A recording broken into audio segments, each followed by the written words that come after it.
Hi guys, it's Camila and today I'm on camera. Usually I'm an art channel and I share my work with you, but today I thought for the new year I will share with you some of my mood boards or vision boards that I've created and also some of my archive mood boards, and to have a little bit of a discussion about the whole process of creating a vision board and what they are, if they are worth creating, and so on. And what can you do to create your own? What was the reason why I've decided to create such a vision board, and also what kept me going, and all of the other things that I've gathered along the way of creating them. So let's get started. If you like art, or if you like my videos, or if you would like to see me more on camera or maybe my art, then please consider subscribing to my channel. I try to post more regularly now. Usually those are art videos, but when I feel sometimes maybe I will hop on camera just to talk about something that I like in today's video. So we'll see, maybe that will be my New Year's resolution, to create different types of videos. So the first point is, what actually are vision boards? So usually what they look like is you have a collection of pictures that are supposed to represent your whole year, your goals and what you want to accomplish in that year, and also some of your dreams. So sometimes that vision board is also called a dream board, a vision board, a goals for the year. So all of those names basically represent the same thing, the same concept. So this is just to visualize your whole year. What do you want to accomplish? What are your goals? Everything that you want to put on that board to make like a road for the upcoming year, so it will be easier for you to concentrate on certain things. And basically this is the concept. A lot of people treat this vision board thing as some kind of magical thing. Of course it is magical if you put the time into it, and also when you have a full vision of what do you want to accomplish, usually you will be more driven to do it. So that's what I think the vision boards are so important and also so valuable, because you set for yourself the full plan for the year. Of course it might change when the months go by, and also you can decide on something else, or maybe your vision will completely change. So it depends, but usually we do have some kind of a vision for the upcoming months. Or actually maybe not a lot of people do it. They just go through the year, and then when we have December, then it's like, oh, the whole year has passed by, I haven't achieved anything, because they haven't planned anything. So the full year feels very like disrupted or without any structure. But if you do plan something, usually your brain will make you stick to it. So when you have your vision board with all of the pictures, you can concentrate on something that you want to achieve. So your brain is set to those goals that you've created for yourself, and you are on the right path. But if you do not plan anything, you can't even say that you've completed your goal, since you haven't set it in the first place. So that's why I think those vision boards are very powerful, not only because you do have this roadmap of your goals, but also this is visual, so you can look at it every day. When you write something down, of course it's helpful, but you will not be reading that every day. But when you create your vision board with the pictures, so you can put your vision board anywhere where you would be looking at it directly quite often, let's say every day. So if you put your vision board next to your desk or next to your bed, anywhere that you would see your goals every day, that's what makes your brain go for those goals. So you do have a plan, you do have a vision, so that's why it's called a vision board. And everything is basically structured for your year. Even if it's like a mood board, or what do you want your year to look like, it does not have to be like a very specific goal. So it depends, what do you want? And I think a lot of people forget that when it comes to the vision boards. It's your own vision board, so you can put anything on it. It does not have to be grand. But when you put something grand on your vision board, then you are more likely to pursue that goal, to make it work, to make it happen. So do vision boards actually work? I think because of those reasons they do. They help you visualize your goals because those are pictures. They also set your focus on specific things because you took the time to reflect on what you want to achieve in the upcoming year. They also make you start the planning process, which a lot of people completely forget about, or they don't even think about it, so they don't plan anything. And it makes you subconsciously aligned to those goals because you do concentrate on them so much. So what else I would recommend going with the vision board is keeping a journal. I also have one video where I shared my 10 journal prompts that I've created myself just for my own goals for that next year. But you are free to, of course, use them and apply them to your own journals and vision boards. They were like a fun video. So yes, I would recommend keeping a journal, and this is not just for the whole year. What I like to do when I already have my vision board, I plan monthly what I want to do each month in a journal. I set up goals or what else I want to achieve, and it's been really helpful. Journaling is a technique that I've started not long ago. That was like over half a year ago, last summer when I started this journal. So I got a pretty and pink journal to be more motivated to write in it. So different people treat journaling very differently. Some people like to journal every day. I thought that it was too time consuming for me, and I'm just sticking to like monthly reflection on things. So each month I do write down everything that's happened, that I'm grateful for. So I don't really concentrate on negative things in those journals.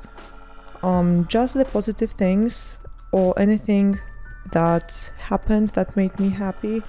And yeah, no negative thoughts in my journals.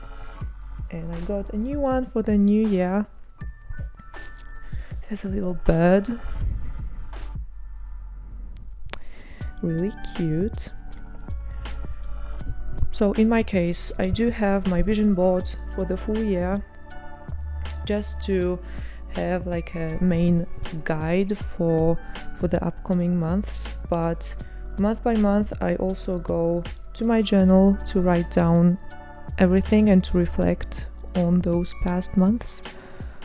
So combining those two things has been really helpful for me, just to have the structure that I need.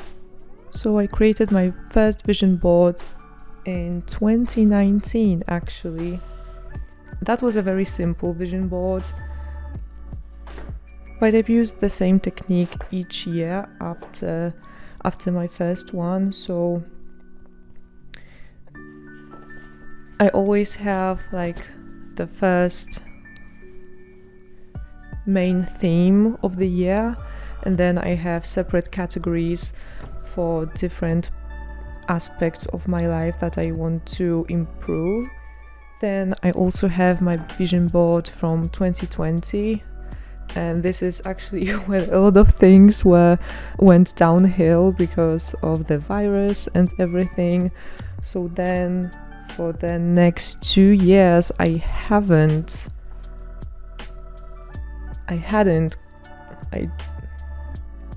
created a vision board. But then in 2023 I did create one, but it was like a digital vision board. So I did print it out for the sake of this video, but I did have it on my phone.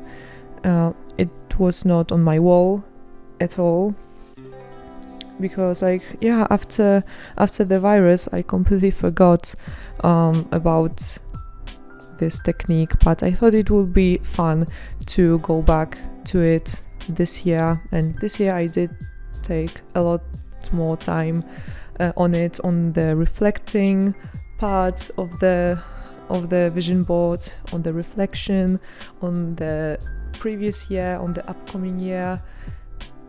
And also I did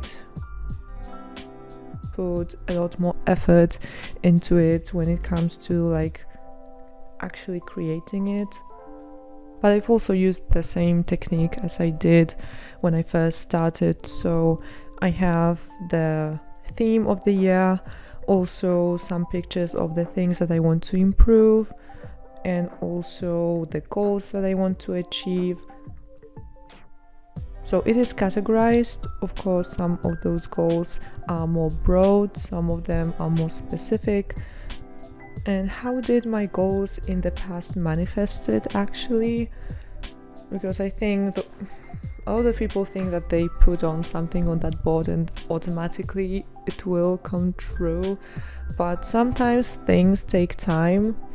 And sometimes, of course, if you want a house, it won't manifest in a month, but maybe it will. You never know. But you need to keep in mind that some of those goals may take longer to manifest. But to be quite honest, I would say that most things that I put on my vision board did come true in some way or another. So also some of those things redirected me to a different path in my life. So if something was not really aligned, it did not manifest, or it did go another way to manifest. It is quite funny. And also a lot of the things that I've put on my vision board were kind of broad. It was more like a mood board rather than vision board or goals from the next year. But by changing those broad things, I think I did become a better person. For example, in 2020, I do have a journal, a picture of a journal in the corner of my vision board, and also being more organized, and that was one of my goals. But I haven't started a journal up until last year. For whatever reason, maybe I was too busy, or not sure.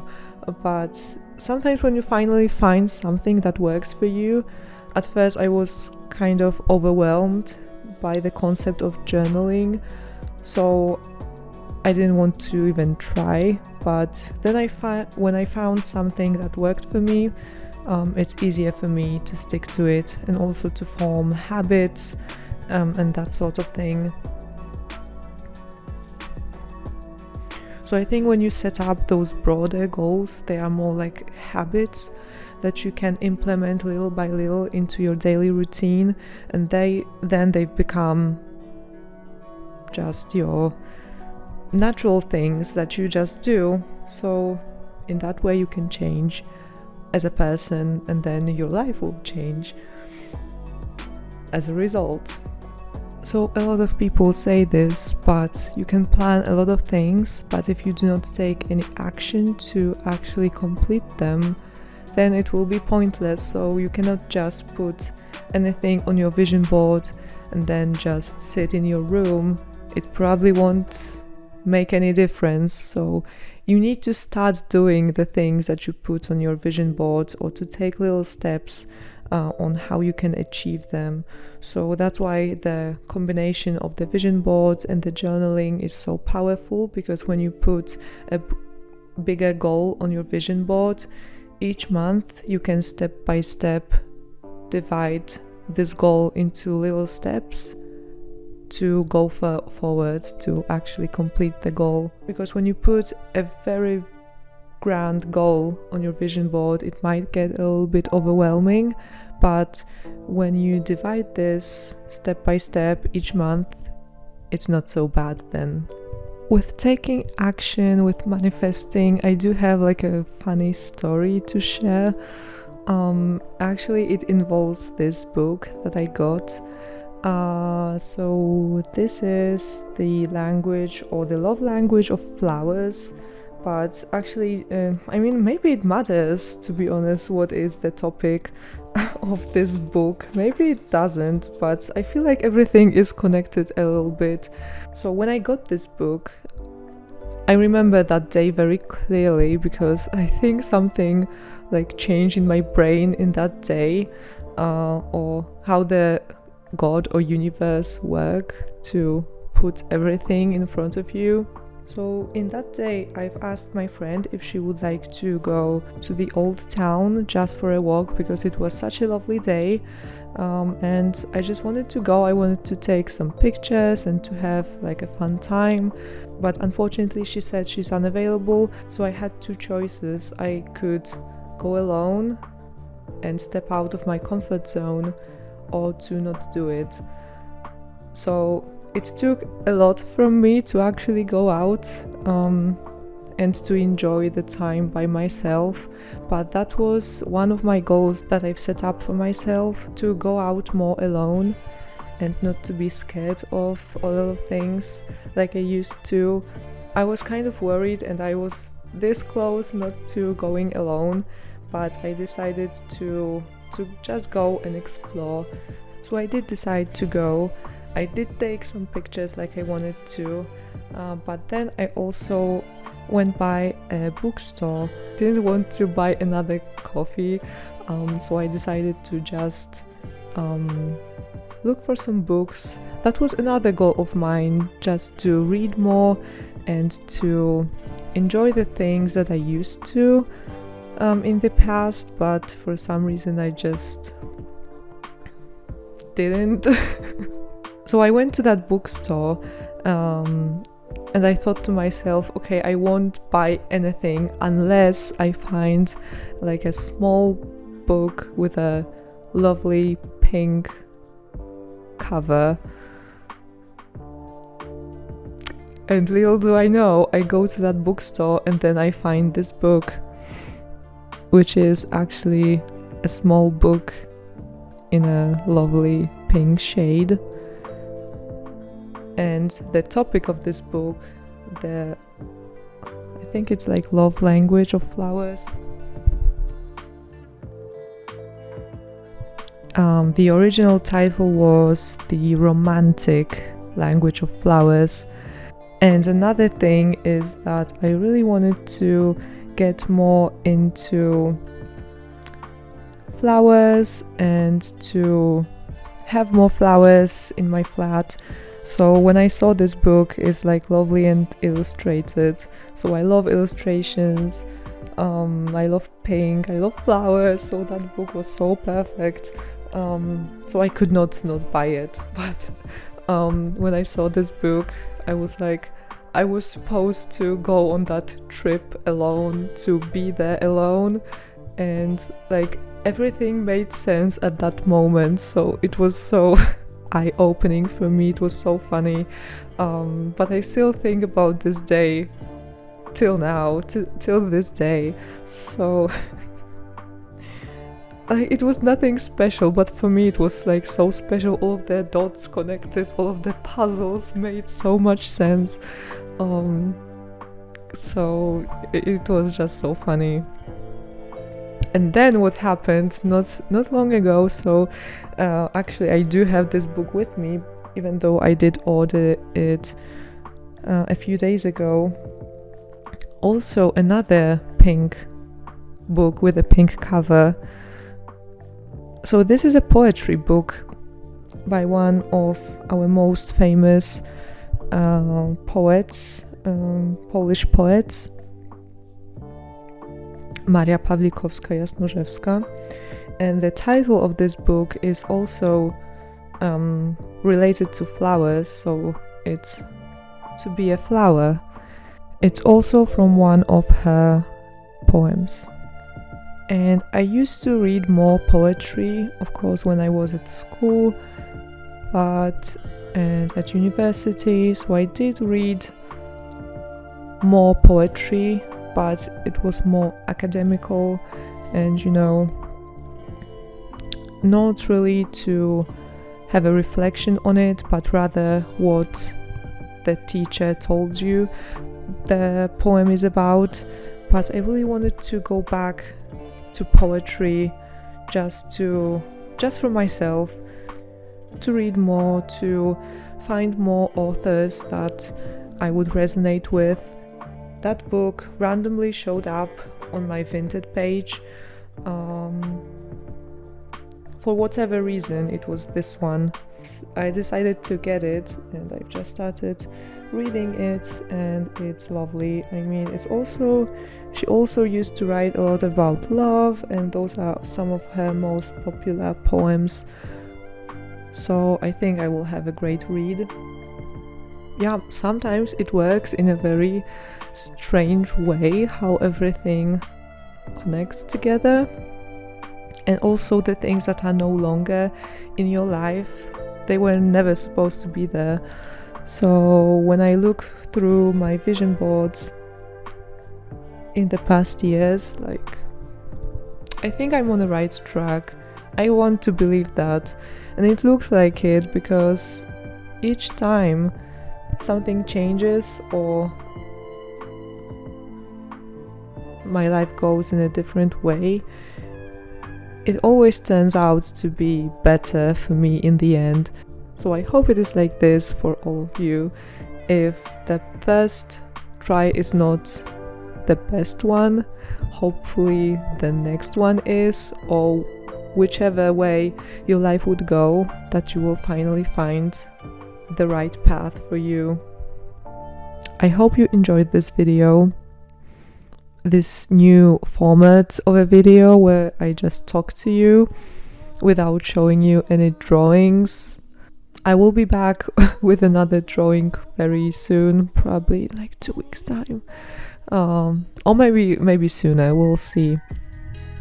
Maybe I will film more talking videos. It's a hard decision, to be quite honest. I'm not sure if I will publish this one, but I've already spent so much time filming this, so I probably will publish this. But yeah,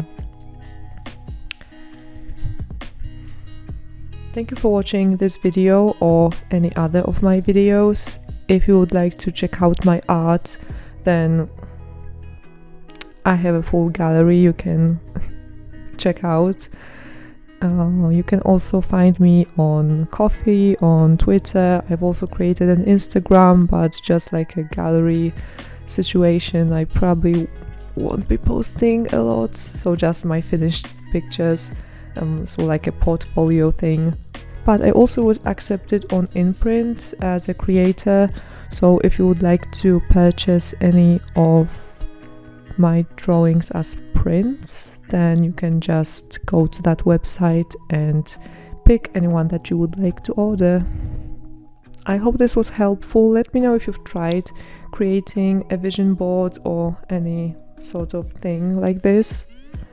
Maybe you do have a different technique, or maybe you don't like vision boards. Let me know in the comments. Just share your thoughts and your experience with vision boards. Take care, have a lovely new year, and hopefully I will see you in my next video. Bye bye.